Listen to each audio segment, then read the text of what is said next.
This is Jose Vasquez, and I will be presenting my Messenger 2 assignments. So first and foremost, we're in the virtual box, and I just want to display that the tests ran accordingly. So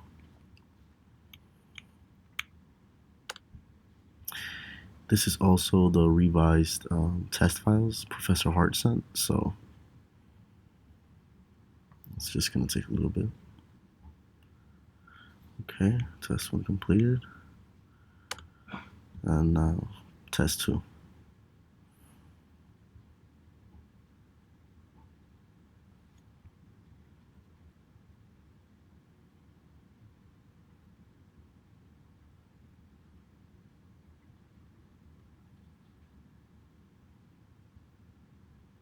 Okay, so I received full points.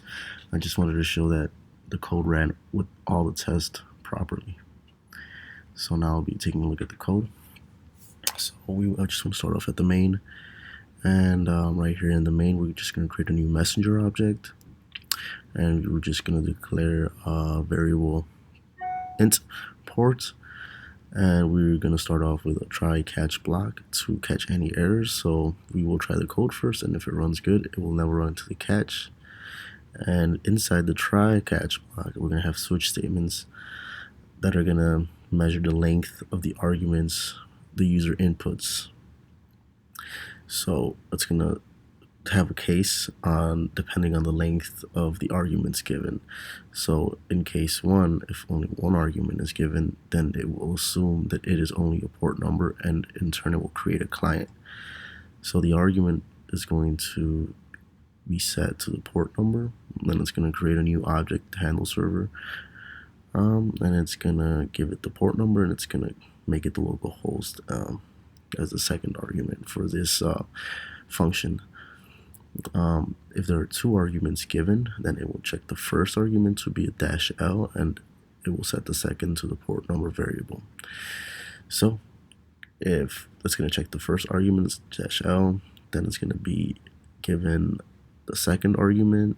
The second argument in turn is going to be set to the port number, and it's going to create a new object handle server with the port and the name host server. Else, if -L is not the first argument, then it will make the first the port number, and yeah.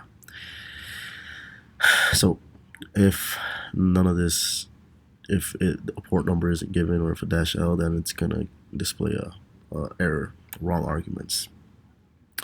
So if we scroll up to the, where is it? Okay, up here we just have I just declared my the buff reader, the print writer, the port number again, and we have should run equal to true, and we'll explain that in a bit. So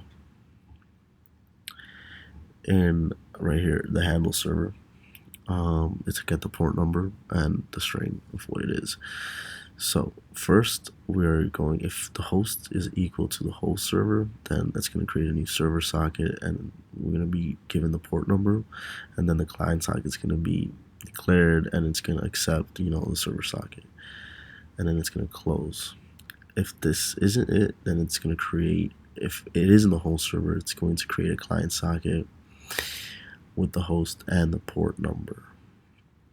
Right below, after we have our try input streams are declared, and so our string message is set to a blank string, and we have a new, after that's we're going to create a new thread to receive the messages. Start method, so we can invoke the start method, and it's going to handle, right below in the do, we're going to handle sending messages. So message is going to be equal to standard input, and then we're just going to output message. If the message is null, then the should run is going to be set to equal, and everything's going to stop, and it's going to close out. The close function right here shuts down the socket and the output. So if output is not equal to null, if output is null, I'm sorry. Yeah. Yeah, so if the output is not equal to null, then the client socket will shut down. And up here to run, and I am running a thread, so should run. So in this function, we have it's going to be set to true. So while it is true, we're going to be able to receive messages from the clients, and what we receive is the input string. But if the message is null, or equal to null, or then should run will be set to false, and it's going to close and it's going to exit. If it is not, then it's going to print the standard output, and that is it. That is my code.